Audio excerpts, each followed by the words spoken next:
शुक्रिया। जनाब जावेद अख्तर साहब कई मर्तबा दोहरा रहे हैं कि फेथ का मतलब बताइए, फेथ का मतलब बताइए। मैंने बता दिया, फेथ सही भी होता है, गलत भी होता है। और आज हम फेथ पे बात नहीं कर रहे, हम ट्रुथ और डज गॉड एग्जिस्ट पे बात कर रहे हैं। क्या डज गॉड एग्जिस्ट, ये ट्रुथ यानी गॉड है या नहीं है, इसमें से दोनों ट्रुथ क्या है। अब आप उसे फेथ कह लें, बिलीफ कह लें, नॉट माई बिजनेस। उसके बाद आपने कहा कि भाई सवाल करने से मजहब रोकता है।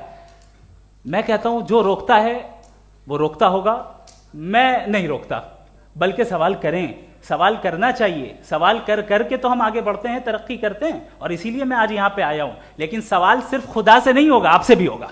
सवाल एथिज्म से भी होगा, सवाल सिर्फ मजहब से नहीं होगा, सबसे होगा। और आज मैं सवाल करूंगा और उम्मीद है कि आप जवाब देंगे। अभी तक आपने वैसे कॉन्टिंजेंसी आर्गुमेंट का कोई जवाब नहीं दिया। चलें, आपने कहा यूनिवर्स के बारे में इटर्नल क्यों नहीं बोल देते। ये चूंकि लॉजिकली पॉसिबल ही नहीं है कि यूनिवर्स इटर्नल हो। यूनिवर्स एक कॉन्टिंजेंट चीज है जो टाइम एंड स्पेस के पाबंद है, टाइम एंड स्पेस से बाउंड है। जो टाइम एंड स्पेस से बाउंड होगा वो कॉन्टिंजेंट होगा, जो कॉन्टिंजेंट होगा वो उसकी बिगिनिंग हुई होगी, जिसकी बिगिनिंग हुई होगी वो इटर्नल नहीं हो सकता। ये तो कॉमन सी बात है। आपने कहा कि किसी मजहबी किताब में डायनासोर का जिक्र नहीं है। अफसोस कि आज तक किसी मैथमेटिक्स के किताब में मुझे डायनासोर का जिक्र नहीं मिला। तो इसका मतलब मैथमेटिक्स की किताब बेकार है? नहीं, उसका वो टॉपिक नहीं है। रेवलेशन का और मजहबी किताबों का टॉपिक ये नहीं है कि आपको आके बताए साइकिल कैसे बनाते हैं, या आकर ये बताएं कि जो है डायनासोर कब था।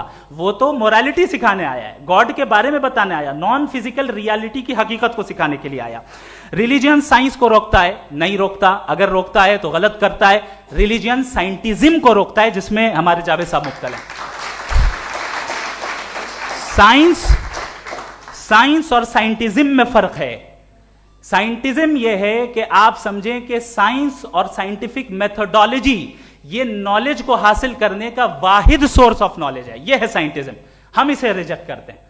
हम साइंस को तो तरक्की करते हैं। भाई आप हमारी पूरी तारीख कर लें, पढ़ लें तो आपको पता चल जाएगा। बहरहाल ये अलग टॉपिक है।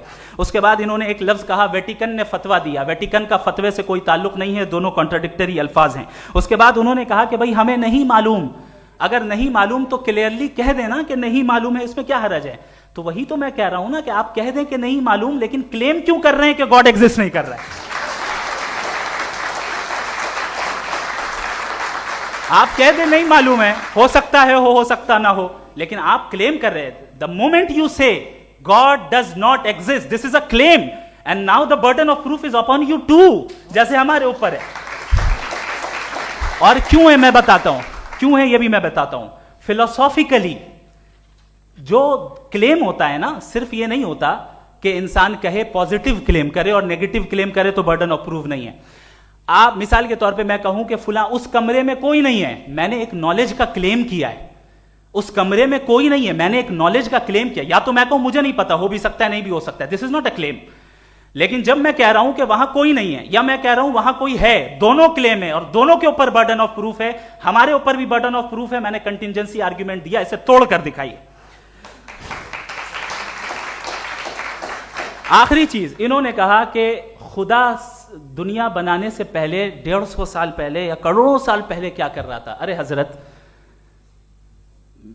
चलें, बहरहाल मैं जवाब दे देता हूं। आप हमारे रिस्पेक्टेड पर्सनालिटी हैं, अगर आप नहीं होते तो मैं इसे एंटरटेन ही नहीं करता। टाइम, ये 100 साल पहले या 100 साल बाद, पहले बाद में अभी, ये वो अल्फाज हैं जिनका ताल्लुक टाइम से है। टाइम शुरू ही हुआ है यूनिवर्स की बिगिनिंग के बाद, तो उसके पहले खुदा क्या कर रहा था, सवाल इलॉजिकल है, ये फेलेसी है। यानी आप ये कह रहे हैं कि यूनिवर्स के बनने से पहले खुदा क्या कर रहा था। टाइम के बनने से पहले, पहले का ताल्लुक टाइम से, टाइम उस वक्त था ही नहीं, तो ये सवाल ही इनवैलिड है खुदा के ताल्लुक से। दूसरी चीज, आर्ग्यूमेंट ऑफ कंटिंजेंसी जो मैंने आपके सामने पेश की है, आपने बार बार ये प्रूफ किया और ये कह रहे हैं कि गॉड ऑफ गैप्स। देखिए, पहले नहीं मालूम था, साइंस ने कर दिया। सिंपल की मिसाल से मैं समझा देता हूं। जिस गैप्स की आप बात कर रहे हैं ना, साइंस उन गैप्स को जिन चीज के जरिए भी प्रूव करेगा वो कॉन्टिंजेंट ही होगा। अब चाहे वो फोर्स हो, मैटर हो या एनर्जी हो। लिहाजा सवाल हमारा उस वक्त भी वैलिड होगा जब तक कि आप नेसेसरी बीइंग पे ना आ जाएं। और इन्फिनिट रिग्रेस पॉसिबल नहीं है of causes in practical world. तो जाहिर है कहीं रुकना पड़ेगा, जहां रुकेंगे वही खुदा है। दूसरी चीज, आपने ये कहा, क्या कह रहा था मैं, किस पॉइंट को? What? Oh no, after that. Just now. हाँ, जहां रुकेंगे वही खुदा है। बहरहाल, तो टाइम का जिक्र हो गया, गॉड ऑफ गैप, सॉरी, या इसकी एक मिसाल आप ले लें। एक कार है, एक साहब ने देखा कि भाई कार जो है उसके व्हील्स कितने अच्छे लगे हुए हैं, सही जगह पे, स्टीयरिंग जो है कितने अच्छे जगह पे लगी हुई है, और सीट्स कितने वेल डिजाइंड है, कितनी प्रिसाइजली ये कार काम कर रही है। तो जरूर कोई ना कोई इसे क्रिएट किया है, किसी ने क्रिएट किया है। अब जावेद साहब आए और कहे, अरे जनाब बोनेट खोलिए, इसमें इंजन है, इंजन इस कार को चला रहा है, hence prove no one has created the car. This is illogical, this is irrational. आपने इंजन के जरिए उस गैप को तो साबित किया, लेकिन क्या उससे कार की जो क्रिएशन है और उसका जो क्रिएटर है, ये इंपॉसिबल हो जाए? ऐसा पॉसिबल है? उसका सवाल खत्म हो जाए, ऐसा पॉसिबल है? नहीं। आपने गैप्स को फिल करके, कॉन्टिंजेंट चीजों से गैप्स को फिल करके हमारे ऑब्जर्वेशन को और ब्रॉड कर दिया। अब हमें और पता चल गया कि ये जो कार है इसका सिस्टम कितना ज्यादा कॉम्प्लेक्स है। पहले कम समझते थे, अब कॉम्प्लेक्सिटी और ज्यादा वाजे हो गई। अब हमें समझ में आ रहा है कि हमारी सर्टेनिटी और बढ़ गई कि जरूर इस कार को किसी ना किसी ने बनाया। यही मामला यूनिवर्स का है। साइंस हमेशा फिजिकल वर्ल्ड की चीजों को ही फिल करती जाएगी और फिजिकल चीजों से ही करती जाएगी, चूंकि एम्पेरिकल एविडेंस का ताल्लुक फिजिकल वर्ल्ड से है। आप साइंस के जरिए मेटाफिजिकल रियलिटी को कभी साबित नहीं कर सकते। ये रॉन्ग टूल का इस्तेमाल करना है। ये वही काम है कि आप मेटल डिटेक्टर से प्लास्टिक डिटेक्टर करने चलें, जो कि जाहिर है सही नहीं है। Thank you.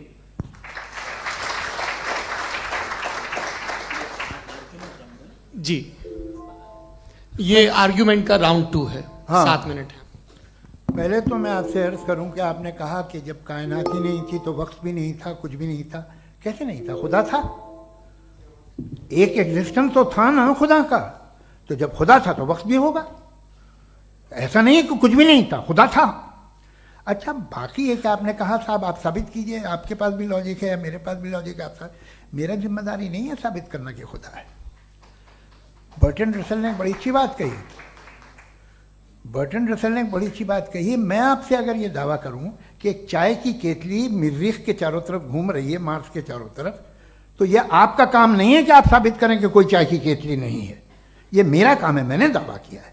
ये दावा तो मजहबी लोग करते हैं कि खुदा है। मैं क्यों साबित करूं कि नहीं है? जब तक आप मुझे कन्विंस नहीं कर देंगे मैं नहीं मानूंगा। आपकी जिम्मेदारी है, मेरी जिम्मेदारी नहीं है। दोयम ये कि ये जो आप कह रहे हैं, जो गैप्स हैं, ये गैप जब जब किसी मजहब को चैलेंज करते हैं, जब ऐसा कोई बात आती है तो हंगामा हो जाता है कि जब वो चैलेंज करें किसी फेथ को। ये तमाम साइंस जो है इसे मुख्तलिफ जगहों पे मुख्तलिफ वक्तों में मजहब ने रोकने की कोशिश की है। ये किताब है religion and science, Burton Russell की, पढ़िएगा, अच्छी लगेगी आपको। तारीख ही है साइंस, मजहब की साइंस से उसका यही रिश्ता है। अच्छा, अब ये हम सोचें कि बहरहाल ये वजूद जो है मजहब और ये बिलीव इन गॉड इंसान को बेहतर बना देता है। तो एक काम कीजिए, हिंदुस्तान वर्ल्ड का नक्शा लीजिए और मार्क कीजिए कि रिलीजन कहाँ कहाँ ज़्यादा है, कहाँ कहाँ, चाहे वो लैटिन अमेरिका हो या मिडल ईस्ट हो या फार ईस्ट हो या हिंदुस्तान के वो इलाके जहाँ मजहबियत ज़्यादा है। रख दीजिए नक्शा अलग।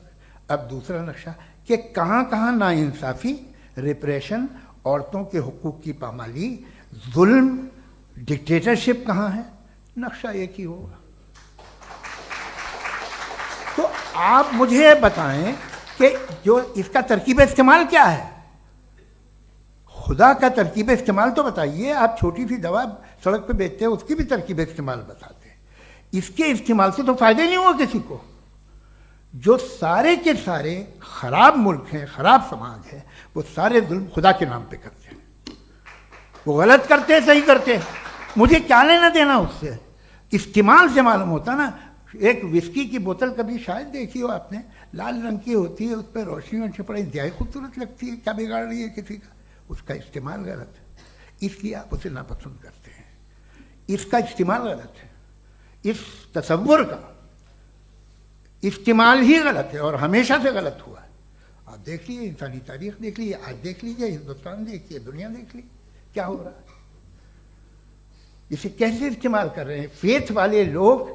क्या फेयर हैं, जस्ट हैं, जो अपने खुदाओं पे यकीन रखते हैं? वो किस तरह के लोग हैं? वो लोगों को इंसाफ देते हैं, वो बेहतर इंसान बने। तो इस दवा का फ़ायदा क्या है? चलो बहुत फ़ायदा हो रहा तो मैं इस्तेमाल कर लूँगा, मैं मुझे तो इस दवा का कोई फ़ायदा दिखता ही नहीं। मुझे तो ऐसा लगता, मैं एक और बात बताऊँ, अगर कोई आदमी मजहबी है और अच्छा आदमी है तो मैं उसकी बहुत इज्जत करता हूँ, इसलिए कि मेरा ख्याल है मजहबी आदमी का अच्छा होना मुझसे अच्छा होने से ज़्यादा मुश्किल है। भाई हर चीज़ की एक लिमिट है, आप इतना भाग सकते हैं, इतना नहीं भाग सकते, इतना वजन उठा सकते, इतना नहीं उठा सकते, इतना दूर देख सकते हैं, इतना दूर नहीं देख सकते। उसी तरह कॉमन सेंस कहता है कि आप में नेकी का भी एक कोटा होगा। अब आप अगर सुबह जाते हैं अपनी इबादत गाह और इबादत करते हैं तो बाहर निकलते हैं तो आप तो यही महसूस करते हैं कि आपने एक बहुत अच्छा काम किया, आपकी नेकी का एक बहुत बड़ा कोटा खर्च हो गया जिससे किसी का कोई फ़ायदा नहीं। मैं तो नहीं जाता हूँ तो मुझे तो किसी को खाना खिलाना पड़ेगा, किसी बेवा की मदद करनी पड़ेगी, मैं अपना कोटा कैसे कंज्यूम करूँ? आप अपना कोटा, सारे मजहबी लोग इंतहाई यूजलेस कामों में यूज़ करते हैं। उसके बाद भी अगर आप में बच्ची है थोड़ी सी शराफत तो भाई वाह क्या बात।